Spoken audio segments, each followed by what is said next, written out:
Queridos irmãos, boa noite. Que a graça e a paz do Senhor esteja sobre nós.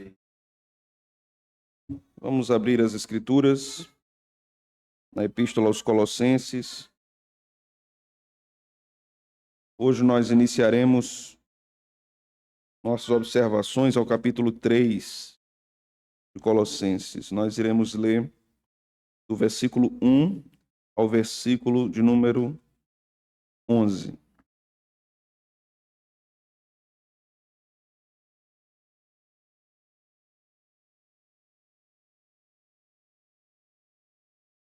Epístola de Paulo aos Colossenses, capítulo 3, versículo 1 ao versículo 11. Se você achou, peço que você fique em pé para nós lermos a palavra de Deus.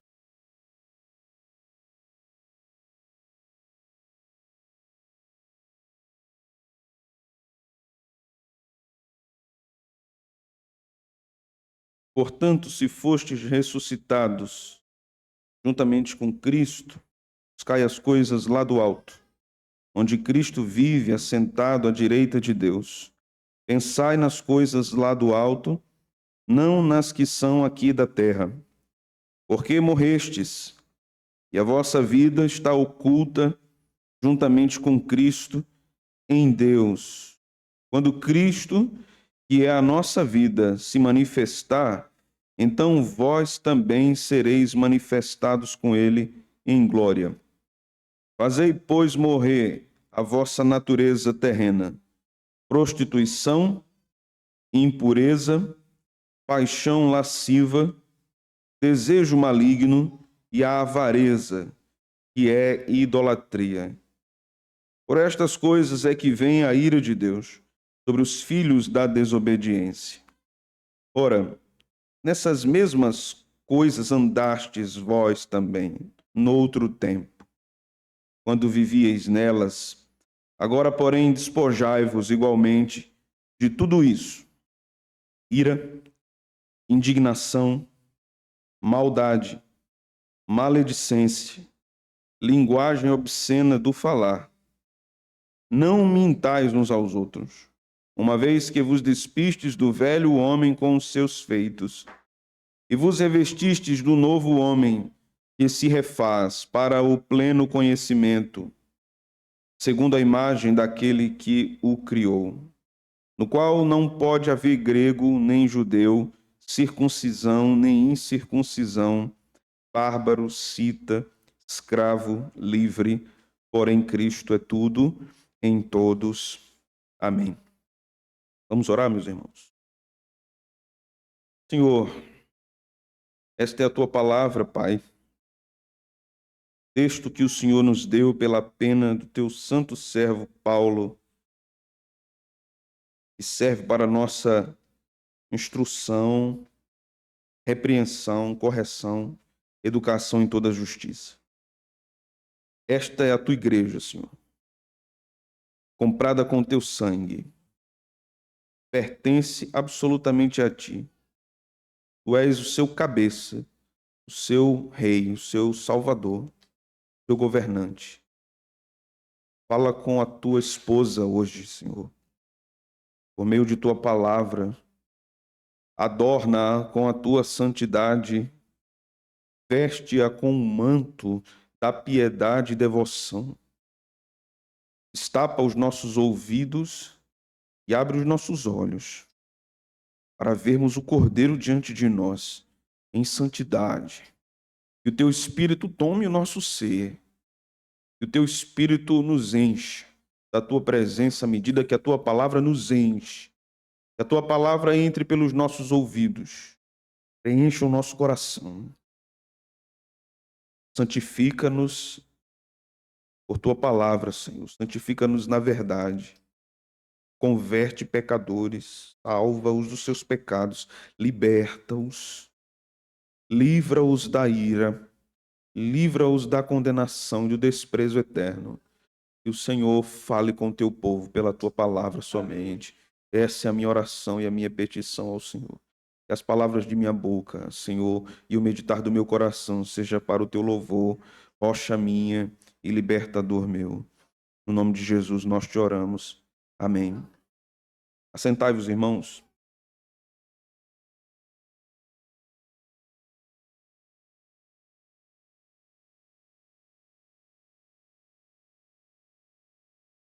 Quando percorremos os 2 primeiros capítulos da Epístola aos Colossenses, nós aprendemos ali a respeito dos combates que Paulo travou com os falsos mestres que estavam em Colossos, ou apenas um falso mestre que estava em Colossos enganando o povo.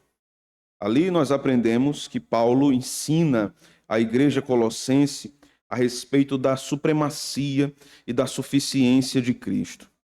Paulo ensina a verdade do Evangelho, ensina também que Cristo era divino, que ele era humano, e Cristo estava distante das compreensões neoplatônicas que muitos ali na cidade de Colossos estavam tentando aplicar à teologia de Cristo.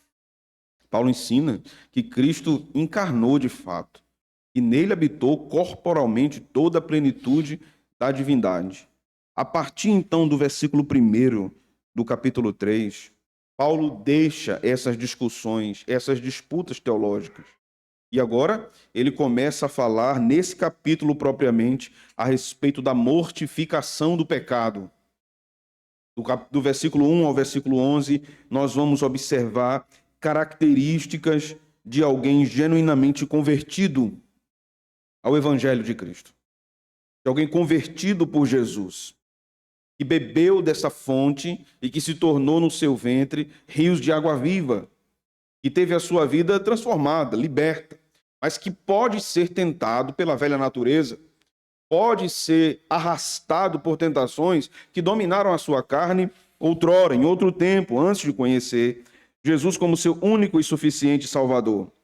Então, quando nós lemos o primeiro versículo deste capítulo, vemos Paulo dizendo, portanto, Paulo conclui o que estava desenvolvendo anteriormente do verso 20 ao verso 23. Portanto, se vocês foram, irmãos colossenses, ressuscitados com Cristo, se isso aconteceu, se vocês receberam vida da parte de Jesus, se vocês não estão mais mortos em delitos e pecados, não estão mais enredados nos rudimentos deste mundo, se isso aconteceu a vocês, se ele agora reina sobre o coração de vocês, sobre a mente de vocês, então vocês devem buscar as coisas lá do alto, onde Cristo está assentado, onde ele vive, à direita de Deus.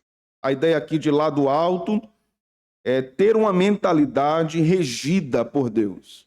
Alto aqui é sinônimo do próprio Deus, aquele que habita nas alturas, o Altíssimo.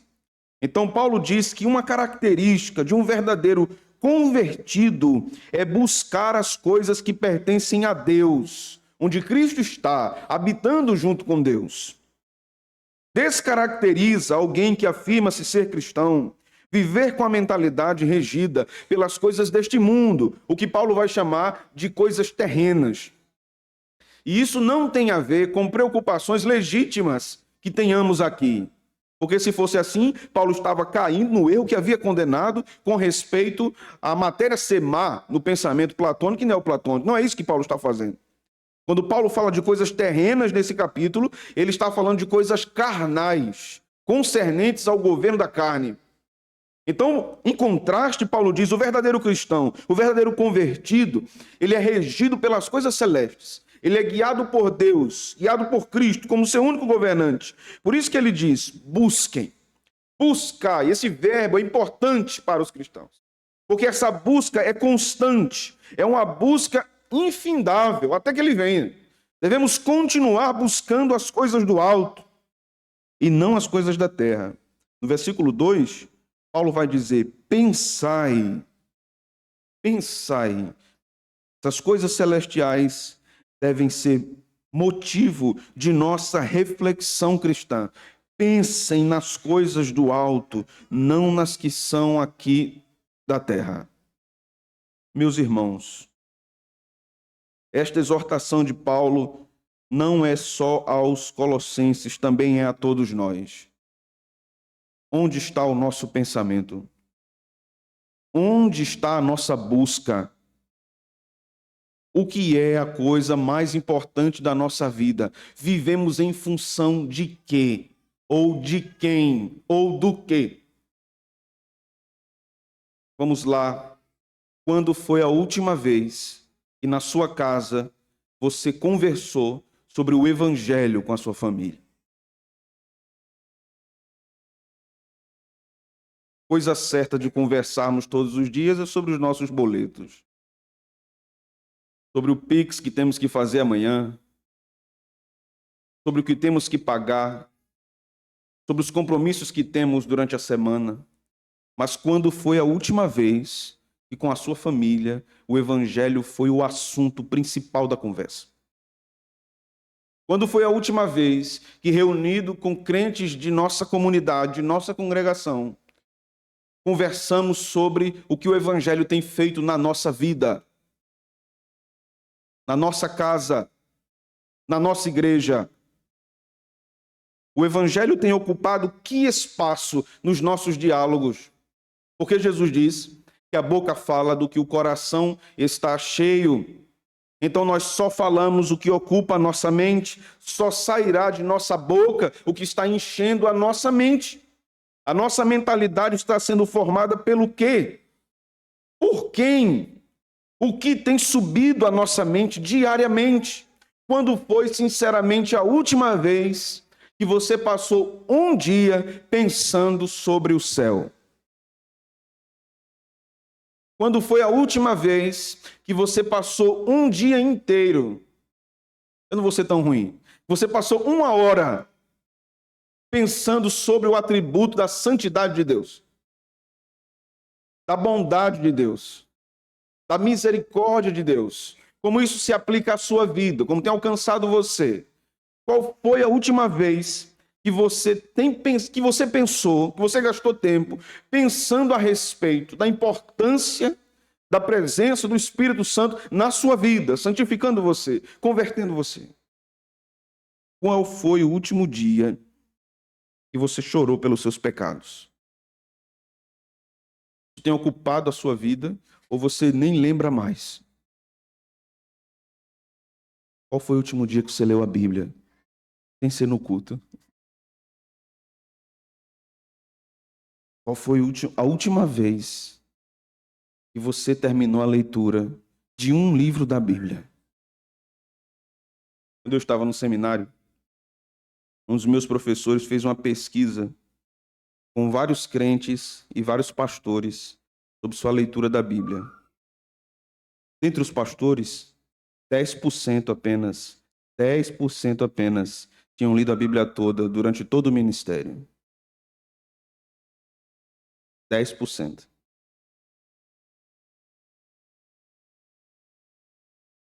Um pouco mais, 15% tinha lido todo o Novo Testamento, pelo menos uma vez.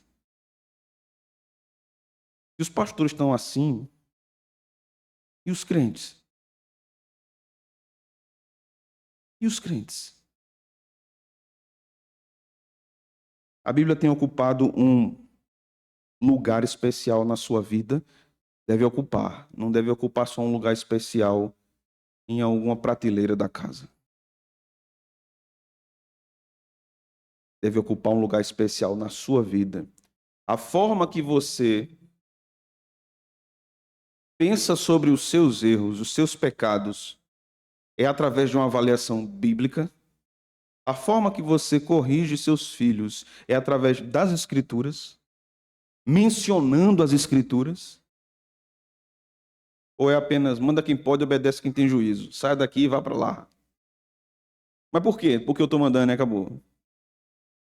A Bíblia deve encher os nossos lábios. E se ela enche os nossos lábios, ela já encheu o nosso coração anteriormente. Já encheu a nossa mente anteriormente.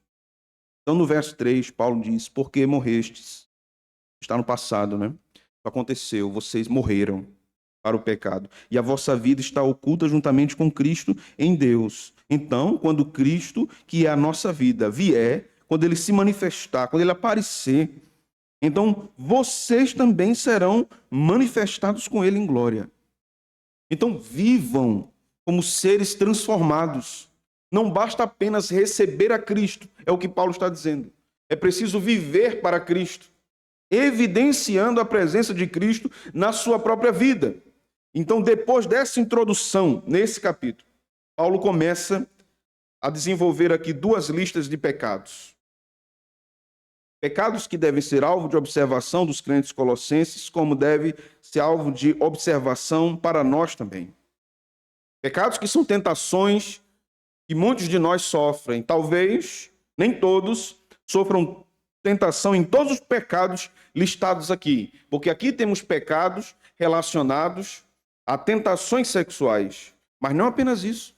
Temos pecados relacionados à língua. E temos pecados relacionados ao temperamento.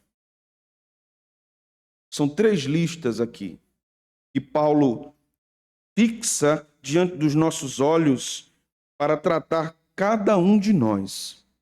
Então, no verso 5, ele diz: fazei, pois, morrer a vossa natureza terrena. Natureza terrena aqui é o que antes ele falou de o corpo do pecado. Não tem a ver com a nossa carne física. Tem a ver com aquele conjunto de vícios pecaminosos que ocupam um lugar no nosso coração. Paulo está falando aqui que o trabalho de santificação que pertence a nós, observe bem que a salvação é pela graça, mas nós temos um trabalho, uma guerra travada com a nossa carne a fim de santificar-nos. Esta responsabilidade nos é confiada pelo Senhor. Aqueles crentes que afirmam ser reformados e afirmam o seguinte: quando Deus quiser me libertar desse pecado, Ele fará. Porque para mim Deus é soberano, essa é minha teologia, eu sou calvinista. Enquanto Ele não quiser que eu abandone esse pecado, Ele não fará nada. Quem está seguindo esse tipo de ensino, está seguindo o ensino do diabo. Porque esse não é o ensino das Escrituras. As Escrituras nos ensinam que Ele faz com que nós cresçamos e frutifiquemos. Mas nós temos parte nesse processo de santificação progressiva. Quando somos salvos, regenerados, Ele nos posiciona como santos, fomos separados para Ele. E agora capacitados pelo Espírito a vivermos uma vida de santidade. Então é preciso esforço. Por isso que Deus diz: sejam santos, porque eu sou santo. Se não fosse assim, Deus não tinha dito isso, meus irmãos. Ele tinha dito assim: pessoal, é o seguinte, é tudo comigo, não se preocupem, está tudo em paz.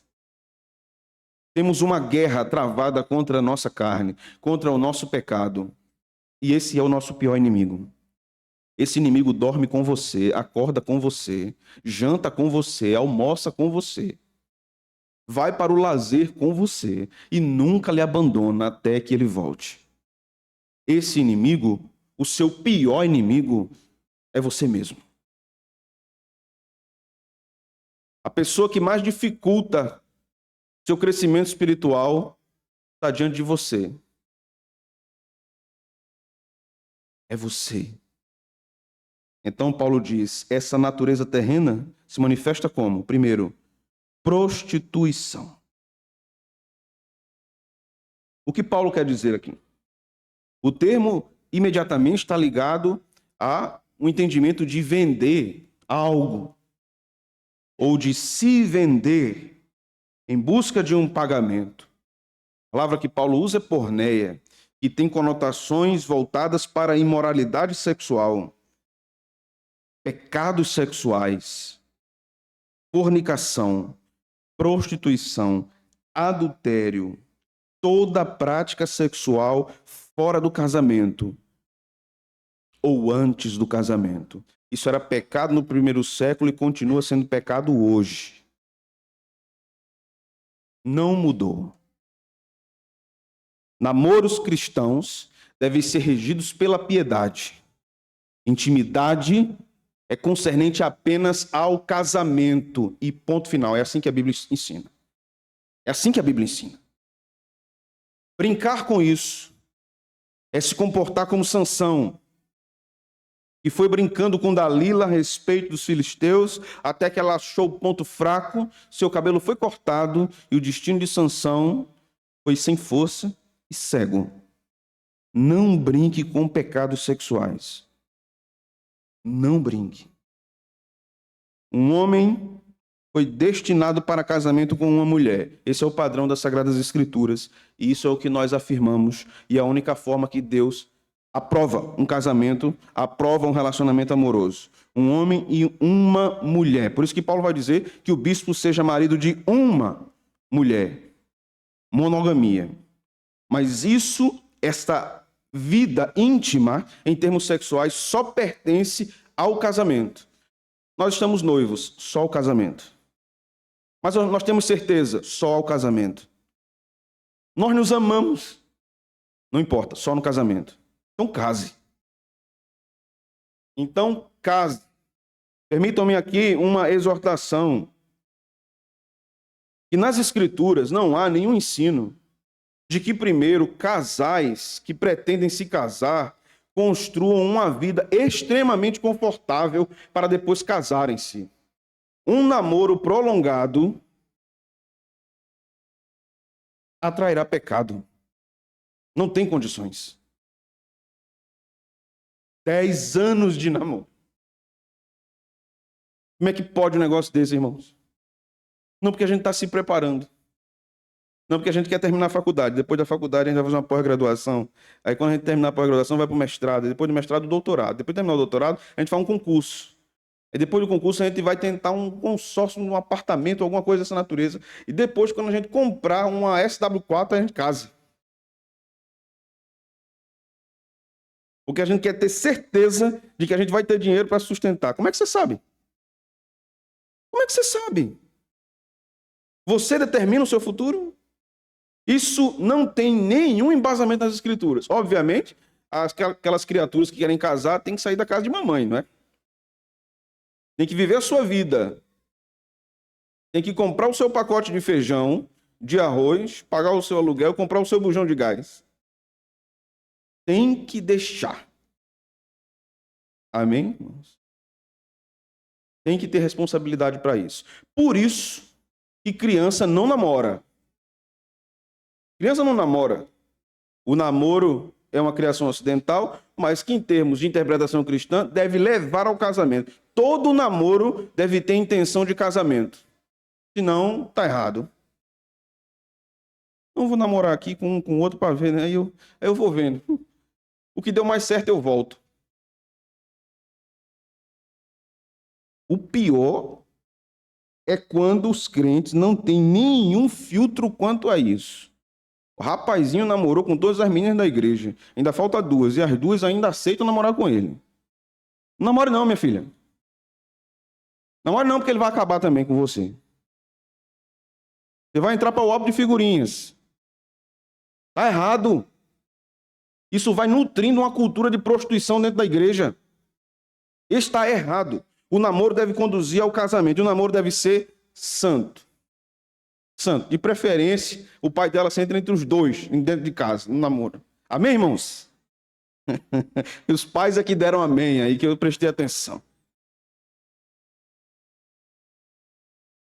Deram até um glória, tá vendo? Tá bom, vamos parar. Senão o negócio vai ficar muito fervoroso aí, não vai dar muito certo. Brincadeiras à parte, mas isso deve ser encarado com muito cuidado pela igreja, pelos pais também. E pelos adultos da igreja também. A prostituição é uma venda, e não apenas uma venda em troca de dinheiro, é uma venda em troca de prazer. Se vende para o prazer. Essa é a cultura que nós vivemos. Essa é a cultura que nos cerca, onde a prostituição é um produto do mercado. Mas vamos lá, que ainda tem mais. Paulo fala depois, impureza. O que é isso? Este pecado remete a questões mentais, a imaginações sexuais impuras e sujas. Esse é o sentido da palavra. Não é a prática, não é a queda, é o pensamento voltado para isso. Por isso que anteriormente Paulo disse, pensem nas coisas do céu, pensem nas coisas de cima, pensem em Deus. Não ocupem a mente com essas questões terrenas, carnais. Veja que Paulo começa falando do ato propriamente e depois ele vai para a impureza, que são questões mentais, mentes dominadas pela imundície do sexo promíscuo, fora do matrimônio. É claro que a aplicação imediata para isso é o consumo de pornografia. Óbvio que é isso para o nosso tempo. O índice de consumo de pornografia por homens casados no Brasil é mais alto que o consumo de homens solteiros. Está posto, só é você procurar as informações nas redes sociais. É cada dia mais comum. Então Paulo repreende dizendo, não, irmãos, não caiam nesses pecados. Tenham cuidado com a mente de vocês. Purifiquem o pensamento. E a única forma é olhando para Cristo, pensando nas coisas celestiais. Apartem-se de tudo isso, porque prostituição também acontece na mente. Ou melhor, começa na mente. Ninguém cai de repente, irmãos. É de repente para nós. Mas, rapaz, que coisa, caiu. Do nada não. Ninguém cai do nada. Ninguém cai em pecado do nada.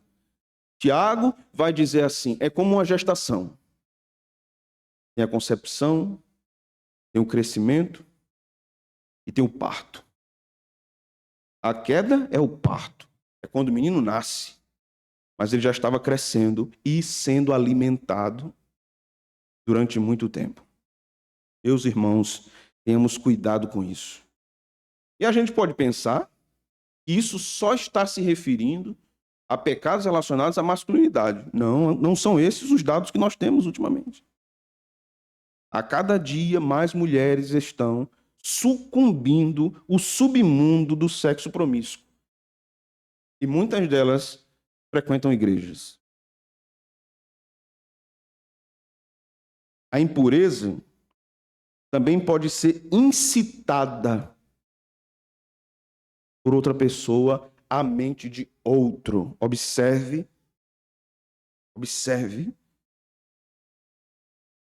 Nos 10 mandamentos nós lemos, não adulterarás. Sensualidade é quebra desse mandamento. Mulheres cristãs não devem ser sensuais. A sua sensualidade pertence ao seu marido apenas, e não aos homens. A Bíblia chama a esposa de Salomão de jardim fechado. Jardim fechado. Jardim fechado. Não praça pública. Os irmãos estão entendendo? Sensualidade é condenada pela Bíblia. Isso não é legalismo, viu? Isso é a lei moral de Deus. Vestimos roupas para cobrir o corpo, não para mostrar. Então, qualquer incitação ao desejo sexual do outro é quebra do mandamento de adultério. Homens também. Teve um dia que eu estava pregando, um rapaz entrou numa igreja com a calça da cor da pele colada. Eu disse, ele está nu. O cara entrou nu, um presbítero do meu lado, ele está nu, ele entrou nu na igreja. Eu sem óculos, a igreja era grande. Ele disse, não, pastor, ele está de calça. Ele disse, não, ele está nu, pai. Manda um diácono ali, pega, bota aquele cabelo para fora. Agora era colada. Colada. Essa criatura tocava no grupo de louvor. E eu comecei a perceber que as irmãs ficavam assim. Até que uma bem corajosa, braba, disse assim, pastor, não tem condição não?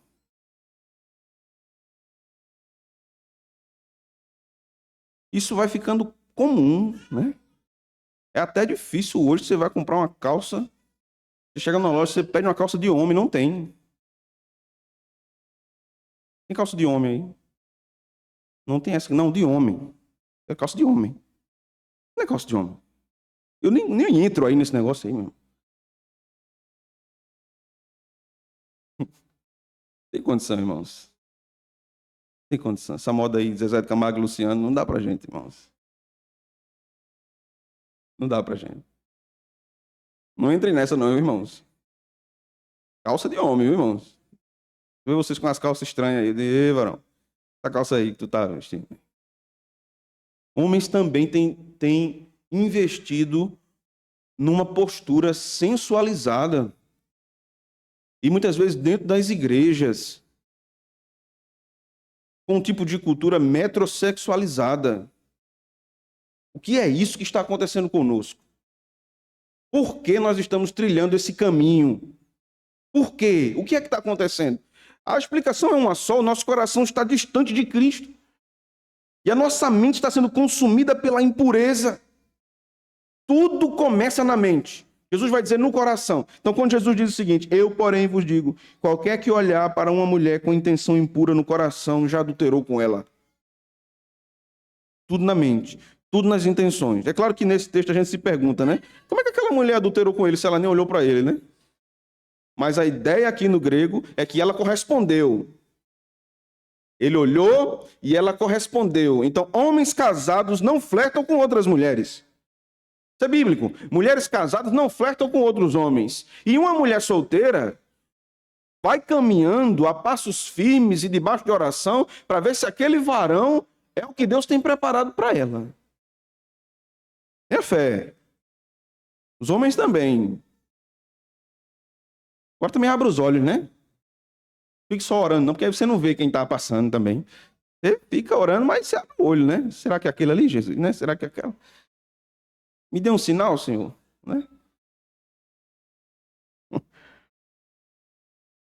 Veja o que Paulo continua dizendo. Paixão lasciva. Paixão lasciva também é um pecado ligado a desejos sexuais. É o impulso descontrolado para saciar desejos sexuais de qualquer ordem. De qualquer ordem. Isso vai incluir todo tipo de pecado sexual, de todas as áreas. De tudo que você imaginar. Paixão lasciva. Quando o coração não é dominado mais por Cristo, é dominado por esses desejos. São ídolos, irmãos. Ídolos que nos governam e nos definem. Nos definem. Paulo disse, irmãos, façam morrer. E por que Paulo diz isso? É óbvio, porque é possível nós sermos tentados nisso. É possível essas tentações alcançarem o nosso coração e nos arrastarem para essas práticas da velha natureza. Então, Paulo está dizendo, um convertido é caracterizado por uma luta constante contra essas tentações. Isso aqui é só uma lista, tem mais. Veja o que ele diz aqui ainda. Desejo maligno envolve todo tipo de desejo também relacionado à vida sexual, mas não apenas isso. Qualquer tipo de desejo que esboce maldade e avareza, que é ganância. E aí Paulo vai dizer, é idolatria. Toda ganância é idolatria. Toda ganância é idolatria. Então ele diz, verso 6, por estas coisas é que vem a ira de Deus sobre os filhos da desobediência. Os ímpios são condenados por cometer esses pecados também, Paulo está dizendo. Verso 7, Paulo diz, ora, nessas mesmas coisas andastes vós também noutro tempo, quando vivieis nelas. Ou seja, essa não é uma prática comum de um crente. O crente não vive desse jeito. Se um crente está vivendo desse jeito, ele tem que se questionar realmente se ele está andando em Cristo. Ou se ele está enlaçado pelo pecado, está sendo escravizado por vícios. Paulo diz, vocês viveram assim, não vivem mais. Isso é uma evidência de um tempo anterior, não no tempo que vocês estão vivendo. Se é que vocês têm Cristo, ele disse isso anteriormente na epístola aos Colossenses. Se é que vocês têm Cristo. Dito isso, irmãos, ele vai para a segunda lista. Verso 8. Agora, porém, despojai-vos ou tirem de si. A ideia de tirar a capa. Despojai-vos igualmente esses pecados em relação a pecados sexuais, igualmente despojem-se de tudo isto. Ira. Ira. Se refere literalmente a ferver. Explosão. Um bom nordestino, o brabo. Explodiu, deu a tapa na mesa, gritou. É pecado. A ira só não é pecaminosa em uma ocasião. Uma só. Quando ela é dirigida contra o pecado. O pecado. Jesus, quando expulsa os vendedores do templo, ele se ira contra o pecado. Mas a nossa ira, na maioria das vezes, sejamos sinceros, não é contra o pecado. É contra alguém. Paulo vai dizer, não, irmãos. Tirem isso de vocês. Abandonem isso. Eu dizia na quinta-feira, no nosso estudo bíblico. Tem gente que se orgulha porque tem essas explosões. Eu não sou hipócrita, eu sou assim mesmo, eu explodo mesmo, todo mundo sabe quem eu sou. E se gloria nisso. Não se glorie não, viu? Se glorie não, porque está errado. Se é contra o pecado, a ira é permissível. Mas na maioria das vezes não é. Abandone. A ira origina-se num coração amargurado, num coração afetado pela falta de confiança em Deus e pelo orgulho. Paulo avança, falando sobre indignação. Isso aqui é muito interessante, porque a palavra que Paulo usa aqui se refere não apenas à ira como uma explosão, mas agora à ira não apaziguada, à ira permanente. A ira que não se apaga, que fica. Arengou em casa com o povo, passou um mês sem se falar. Não, não fala comigo não, fala comigo não.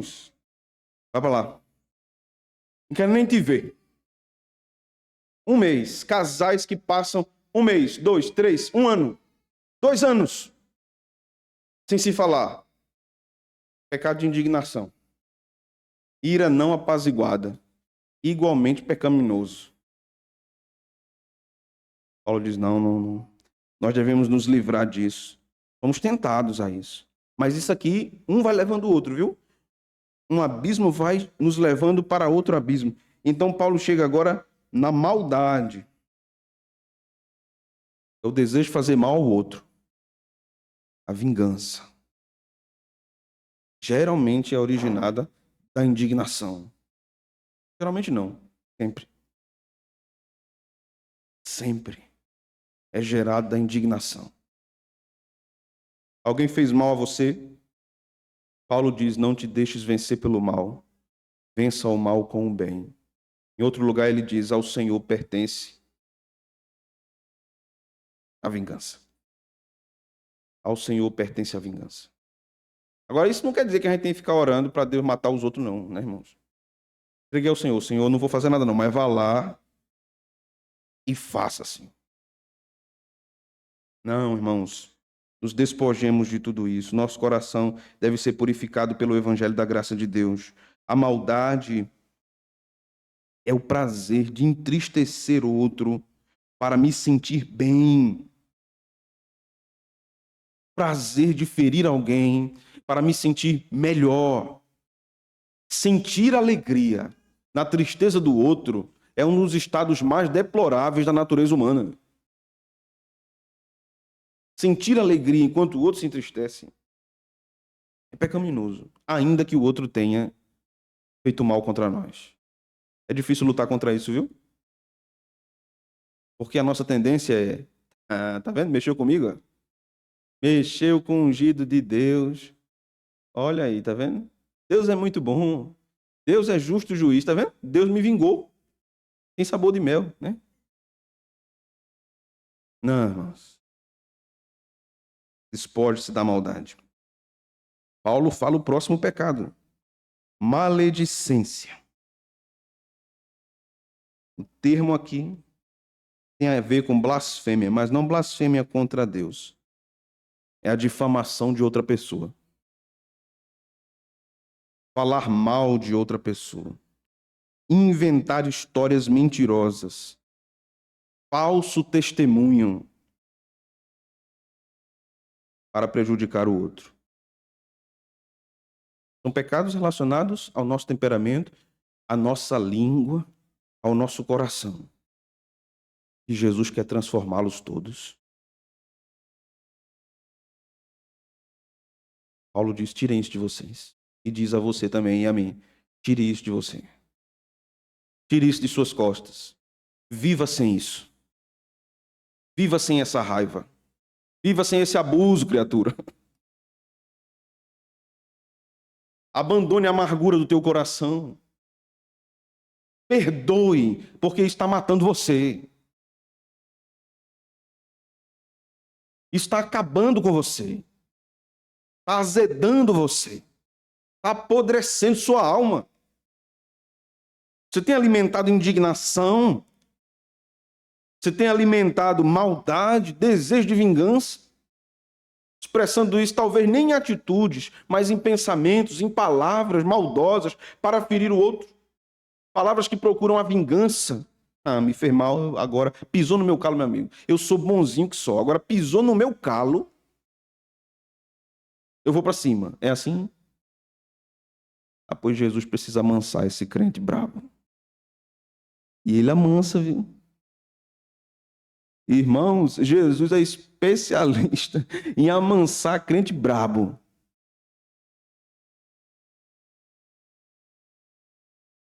Paulo continua. Linguagem obscena. Aqui eu não preciso me deter muito, né? Não preciso me deter muito. Crente não tem linguagem de baixo calão, não é verdade, irmãos? Não tem, né? Mas hoje parece que essa onda, a onda da teologia reformada, está levando o crente até a falar palavrão e achar que está tudo bem. Não, irmãos. Linguagem obscena é pecaminoso. Linguagem torpe é pecaminoso. Um crente tem uma linguagem, como Paulo disse, sóbria, temperada com sal. É o que Paulo diz. Para dar testemunhos que são de fora. Deixa disso, viu? Os efeitos minha avó dizia, Jesus está vendo. Jesus está lhe vendo e está lhe dizendo, abandone isso. Abandone palavras de baixo calão. Esse tipo de linguagem não pertence ao povo de Deus. Pertence ao mundo. Parece que por causa do medo do legalismo, muitos crentes têm, do medo e da aversão, muitos crentes têm abraçado a libertinagem. Inclusive na sua forma de falar. A forma que você fala com o crente, também é a forma que você fala com o ímpio. A forma que você lida e trata um irmão da igreja é a forma que você lida e trata com uma pessoa ímpia do trabalho. No trânsito, quando aquele motoqueiro se jogar na frente do seu carro. Vão subir a ira e dizer, Deus te abençoe.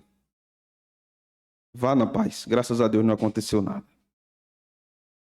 E não, e não use palavras bíblicas com segundas intenções, né? Tem crente que faz isso, né? O marido é crente, a mulher não é crente, e vice-versa, né? Como é que está seu marido? Ah, aquilo é uma benção, pastor. Mas a benção aí não é no sentido de benção. Como é que está sua esposa? Ah, pastor, meu Jesus, é. Mas é uma benção, ela é uma benção na minha vida. Então, se você está onde está, é porque essa é a vontade de Deus. Se Deus colocou pessoas difíceis na sua vida, é porque Deus quer amadurecer você. Ele quer lidar com você. Agora a gente tem a tendência de ficar vendo somente os defeitos do outro e não os nossos, né? A nossa impaciência diante da fraqueza do outro é pecaminosa. Deus tem misericórdia de nós, né? E aí Paulo fala também da mentira. Provérbios abomina a língua mentirosa, falseamento das palavras, por vários motivos. A gente fala a verdade. Inclusive nos negócios. Ele fala a verdade. O crente não anda com mentira. Um crente não está comprometido com a falsificação dos fatos. Está comprometido com a verdade.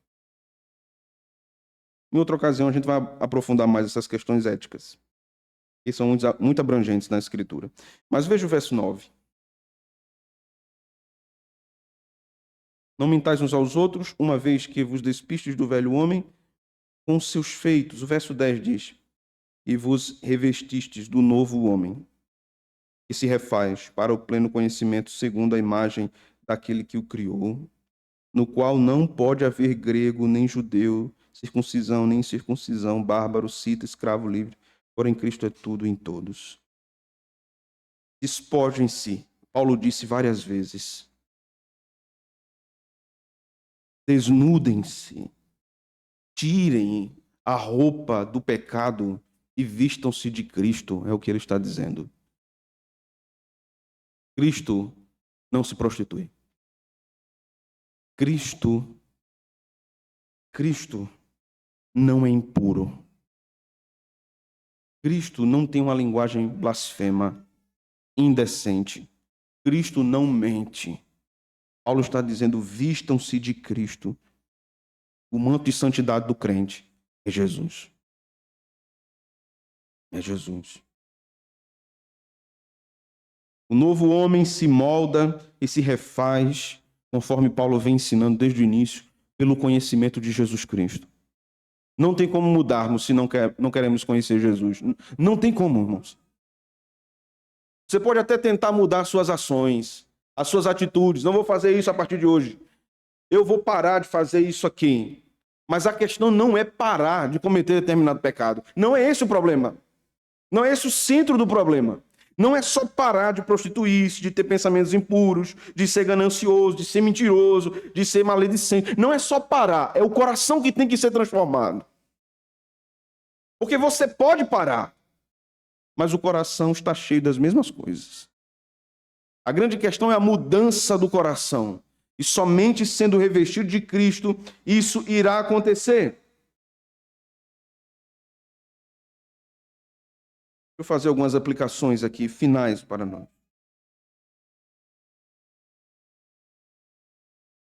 Aplicações importantes. Primeiro quero falar, meus irmãos, homens de nossa congregação, também aqueles que estão nos visitando nessa noite. Existem pecados comuns à masculinidade. Comuns. Na cabeça dos homens. Impureza é um desses pecados. Paixão lasciva é um desses pecados. Isso pode ser potencializado por amizades indevidas. Grupos de WhatsApp que só traz desgraça para a sua vida, meu irmão. Nada que lhe acrescente. Em nome da amizade você permanece ali porque você não quer ser mal visto e malquisto. Que seja mal visto, meu irmão. Cristo é mais importante. A pureza dos teus pensamentos, do teu coração, é mais importante do que qualquer amizade humana que está levando você para longe de Cristo. Tudo que Cristo rejeita, eu devo rejeitar. Tudo que Deus desaprova, eu devo desaprovar. E não devo negociar isso. E se você está preso, enlaçado, enredado nisso, o conselho de Jesus é o que nós chamamos em aconselhamento bíblico de amputação radical. Amputação radical. Se você é levado a pecar por causa de redes sociais, cancele as redes sociais. Pare de usar. Mas pastor, não tem como ver? Tem. Há vida fora das redes sociais. Existe vida, respiração, oxigênio. Fora das redes sociais. Se isso leva você a pecar, então ampute. Jesus diz isso. Se a tua mão direita te faz pecar, corta. Corta ela. E seja radical em abandonar o pecado, se é aquilo que te leva para isso. O diabo, meus irmãos, busca uma oportunidade para nos seduzir. Ele quis seduzir Jesus, quanto mais você e eu. Não brinquemos com Satanás e com os seus ardis, com as suas flechas. Preciso dizer também, à luz da Escritura e do que nós estamos vendo nesse texto, que para Deus o sexo é permitido. Isso é permitido nas Escrituras, mas no casamento e em lugar nenhum mais. Em nenhum lugar mais do que o casamento. Diz o autor aos Hebreus que o leito conjugal seja sem mácula. Não pode ser invadido por nada que Deus abomine. Então tenha cuidado com o seu uso de internet. Tenha cuidado com suas visitas a ambientes que desonram a Cristo. Talvez você esteja pensando que eu estou sendo radical. Sim, radical contra o pecado. Porque o meu coração também é pecaminoso. E se eu for frouxo com o pecado, como é que eu pastoreio essa igreja? Como é que eu exorto o povo? Como é que eu aponto o caminho de santidade para Deus? Se eu não digo a vocês o que é pecado? O que desagrada a Deus? Não, irmãos. De modo nenhum. É claro que nós somos todos pecadores, mas somos responsáveis uns pelos outros e muito mais do que Deus confiou em minhas mãos. Eu não quero chegar naquele dia diante do meu Senhor, do meu Salvador, e ouvir de sua boca: porque você não exortou o povo? Porque você não ensinou aos jovens? Porque você não ensinou santidade às mulheres da igreja, às jovens da igreja, aos rapazes da igreja? Porque você não disse? Porque você corrompeu o texto sagrado e não disse o que eu já tinha dito? Eu não quero ouvir isso. Eu não quero desapontar o meu mestre. Entre desapontá-lo e desapontar vocês, eu vou desapontar vocês.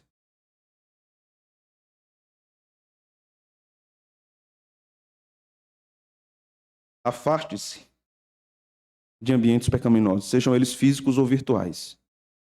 Afaste-se de amizades que arrastam você para o pecado. Vamos lá para um contra-argumento possível. Pastor, quando eu estava mal, nenhum crente estava perto de mim. Eu só tinha amigos ímpios. E eles me abraçaram, me acolheram. Foram sinceros, verdadeiros. Eu acredito que eles foram sinceros e verdadeiros. Mas eles estão cegos. A Bíblia nos diz que o ímpio anda tateando, procurando um lugar para direcioná-lo, colocar a mão em alguma parede, para ele saber onde está e como está. Agora me diga. Se você entra num lugar, ou você tem os seus olhos vendados e levam você para um lugar, você vai todo o caminho de olhos vendados, não sabe para onde está indo, não tem noção espacial nem geográfica de onde você está, e colocam você dentro de um grande salão, e a porta está a 50 metros de distância, com os olhos vendados no escuro, qual a probabilidade de você chegar na saída disso?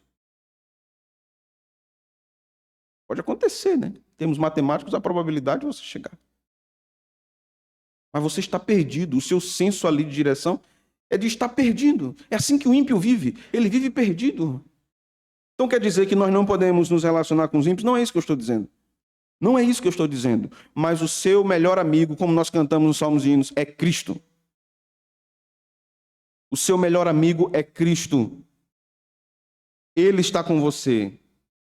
E os conselhos dele são os mais preciosos, os mais bondosos e os mais importantes que você pode ter na sua vida. Também quero fazer uma aplicação aqui a mulheres, porque há pecados mais comuns às mulheres. É claro que ambas listas aqui se referem a homens e mulheres, mas pecados da língua também estão muito relacionados às mulheres. Iras, maledicência, gritarias, obras da carne, não devem estar presentes na vida de santas mulheres de Deus. As mulheres crentes devem servir a Deus com espírito manso, temperante, piedoso, confiando ao Senhor as ansiedades e seus temores. E enquanto a relação das exortações mais pontuais às mulheres mais jovens da igreja, cabem às mulheres mais velhas procurá-las, exortá-las, direcioná-las para uma vida santa. Não adianta ficar trocando informações de alguma irmã da igreja que postou uma foto de biquíni, de roupa curta. Vá lá. Vá lá. Como uma mulher de Deus. E diga, minha irmã, vem cá. Você pertence ao Senhor. Eu amo você. Seu corpo é templo do Espírito Santo. E Deus deve ser honrado. Pastor, e se a pessoa não gostar? Você fez o que tinha que fazer. Você fez o que tinha que fazer. Isso é amor cristão, viu, irmãos? Agora, não é para fazer isso com legalismo, né? Com espírito crítico, mas com espírito manso e amoroso. Vamos orar. Vamos pedir ao Senhor que nos ajude, não somente em relação a essas questões estéticas, mas em relações comportamentais também. Vem cá, minha irmã, você é braba, viu, Seva? Precisa ser mansa. Jesus ensina isso, né? Ele é o nosso mestre, o nosso exemplo.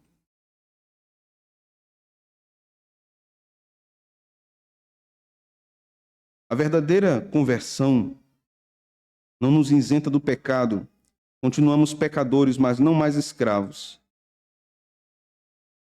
A graça nos dá força para uma vida santificada. A graça nos dá força para uma vida santificada. A força não é nossa, mas a graça nós já temos para uma vida santificada.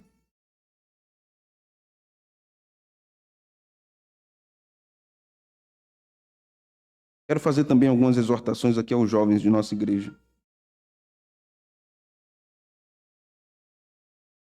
Você não precisa ser aceito por pessoas para ser feliz. Você precisa andar com Deus para ser feliz. Essa crise de pertença que envolve a juventude, de que eu preciso fazer determinadas coisas e me submeter a determinadas coisas para que eu esteja incluído em um grupo. Tenha muito cuidado com isso. Porque a quem você tem que agradar realmente é a Deus. Tenha cuidado com as seduções desse mundo, com as vaidades desse mundo, com as paixões da mocidade. Afaste-se disso, jovem, afaste-se da pornografia. Isso é um abismo terrível e vicioso. Muito fácil de entrar e muito difícil de sair. Muito difícil de sair. Afaste-se de conversas que são sensuais, de brincadeiras sensuais. Afaste-se de paqueras indecentes. Afaste-se disso. E se você tem namorado, você tem que estar dando asa a outras meninas, não. E se você tem namorado, da mesma forma. Seja fiel. Integridade cristã. Não andemos nas coisas terrenas. Andemos com a nossa mente no alto, guiados por Deus. Em alguns lugares do mundo, de forma muito curiosa, há pessoas que vivem em cemitérios. Cemitério é um lugar de morte. Um lugar onde jazem os mortos. Infelizmente, com muita tristeza, eu preciso dizer que alguns crentes estão habitando num lugar de morte. Mesmo estando vivos. Mas estão sendo seduzidos pelo pecado, estão habitando em cemitérios espirituais. Saia daí. Escute a voz do Mestre, que disse a Lázaro, em termos metafóricos eu uso a fala de Jesus, e diz a você, saia daí. Abandone esse lugar de morte, abandone esse túmulo de pecado e veja o Mestre. Alegre-se na presença do Senhor. A sociedade que nós vivemos é tão corrompida que ela também tenta agora erotizar as nossas crianças. E há muitos pais evangélicos, cristãos, que acham muito bonitinho quando suas filhas começam a dançar danças sensuais dentro de casa. Eu não consigo entender esse negócio. Como assim? Acham muito bonitinho quando seus garotos, seus meninos, chegam com a conversa destratando meninas da escola ou da igreja. Não, porque ele é macho, ele é... Não, isso é pecado. Ensine o menino a ser um homem e a menina a ser uma mulher. Um homem honrando uma mulher e a mulher honrando um homem. Ensine isso, porque é isso que a Bíblia ensina.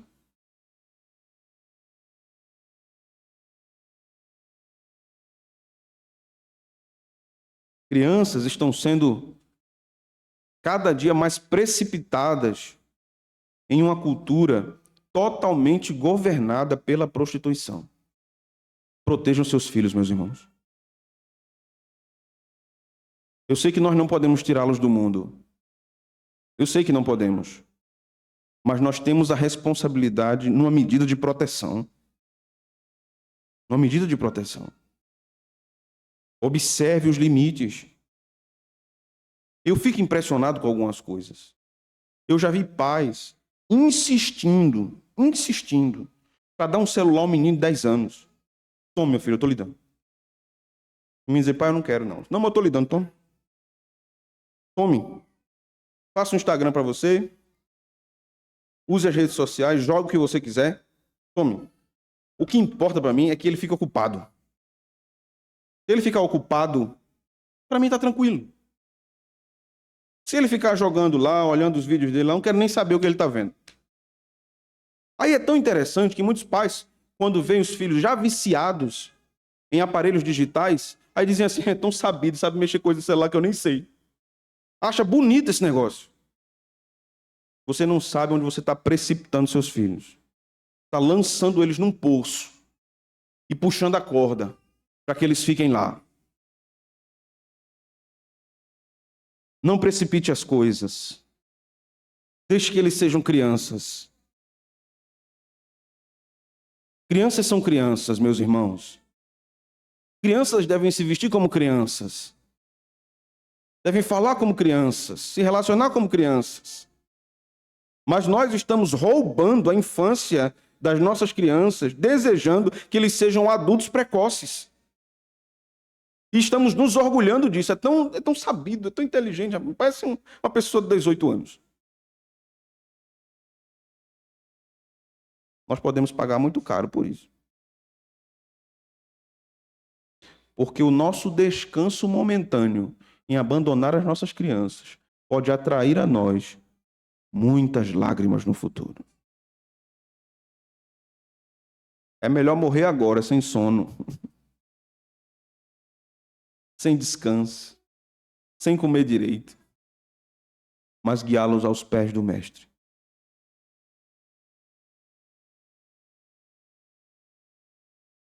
Paulo diz, meus irmãos, porquanto a graça de Deus se manifestou salvadora a todos os homens, educando-nos para que, renegadas a impiedade e as paixões mundanas, vivamos no presente século, sensata, justa e piedosamente, aguardando a bendita esperança e a manifestação da glória do nosso grande Deus e Salvador, Cristo Jesus, qual a si mesmo se deu por nós a fim de remir-nos de toda iniquidade, purificar para si mesmo um povo exclusivamente seu, zeloso de boas obras. Tito 2, 11 a 14. O cristianismo, sim, nos ensina a termos uma vida moral. Repito, não é legalismo. É fruto da caminhada com Jesus. Fruto da caminhada com Jesus. O legalismo são determinações puramente humanas. Humanas, para fortalecer lideranças humanas, em prol de um império humano. Isso é uma coisa. A vida moral com Cristo é consequência do nosso encontro com Ele. E nós temos responsabilidades quanto a isso. Nós temos responsabilidades quanto aos outros. As famílias da igreja, a nossa própria família, a nossa caminhada. Quem é mais responsável sobre nós do que os nossos irmãos? Paulo nos ensina que devemos ajudar uns aos outros, exortarmos uns aos outros, suportarmos uns aos outros em amor. Uma igreja bíblica não é uma igreja permissiva. Também não é uma igreja legalista. É uma igreja que procura ser fiel ao Senhor. Mas eu preciso terminar dizendo o seguinte. Eu já disse em outra ocasião e vou dizer hoje. O Senhor me chamou para o ministério para ser ministro do Evangelho. Então Ele não me chamou para ser fiscal da vida de crentes. Eu não sou fiscal da vida de crentes. Eu não sou detetive. Pastor, você viu na rede social, não sei de quem? Não, vi não. Nem vi, nem vou procurar. Nem vi, nem vou. A minha oração a Deus é a seguinte: Senhor, santifique a igreja. Então, se pecados existirem dentro da igreja, eu creio firmemente que se esses pecados existem e precisam de exortação, Deus fará vir à tona. Porque Deus santifica a igreja. E se não vier à tona, para que a liderança da igreja trate, o próprio Deus trata. Porque Ele é que é o santificador da igreja, não eu. Eu sou apenas um instrumento, eu não sou nem um canal, o canal é Cristo. Eu sou um instrumento apenas. E Deus faz o resto. Mas, meus irmãos, eu não posso dizer que amo vocês sem pregar a verdade de Deus. De jeito nenhum. Um pastor não pode dizer que ama o rebanho, se esconde do rebanho o cajado. Se não alerta o rebanho a respeito dos lobos. se não avisa a respeito dos precipícios? Esse não é um pastor, esse é um salteador. Esse é um bandido que leva o povo para morrer. A Bíblia chama os ministros de guias. Guias. Levando o povo a Jesus. Os líderes não são o Cristo, mas eles apontam para o povo. Ele está ali e eu vou com vocês para ele, caminhando para ele. Esta é minha oração. E creio que o Senhor vai atendê-la. Vamos orar?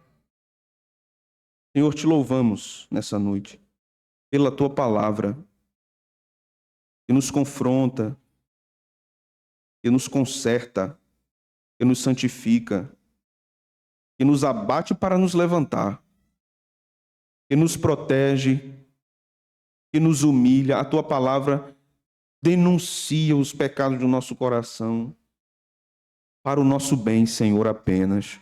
Ó meu Deus, santifica-nos. Torna-nos um povo santo e piedoso na tua presença, para a glória do teu nome. Livra-nos do pecado, livra-nos desses pecados que Paulo nos ensina. Dá-nos força para lutarmos contra isso. Meus irmãos que têm lutado contra pecados dessa natureza, fortalece o Senhor na tua graça, através dos meios de graça, que eles encontrem em ti força para lutar contra o pecado, negarem a si mesmos e carregar a sua cruz diária em direção ao Senhor. Ó Deus, ajude meus irmãos. E se essa é a tua vontade, ajuda-me a ajudá-los. Não permita que este púlpito não proclame a verdade, Senhor. Não permita que aqui a palavra seja maquiada, ocultada, escondida do teu povo. Não permita que o teu povo seja furtado da verdade do Evangelho. Que a tua palavra fale em nosso meio com todo o poder, autoridade e ousadia que ela tem. Que o teu Espírito Santo venha sobre nós, ensinando-nos a tua palavra com profundidade, dureza, se for preciso, para que nós conheçamos a tua vontade. Ó Senhor, certa vez os discípulos disseram, se reclamando de como o teu discurso foi duro. Sabemos que muitas vezes o teu discurso para nós será assim, duro. O Senhor disse a eles, quem quiser ir embora pode ir. E o que eles disseram, Senhor, nós dizemos com muita humildade e temor nessa noite.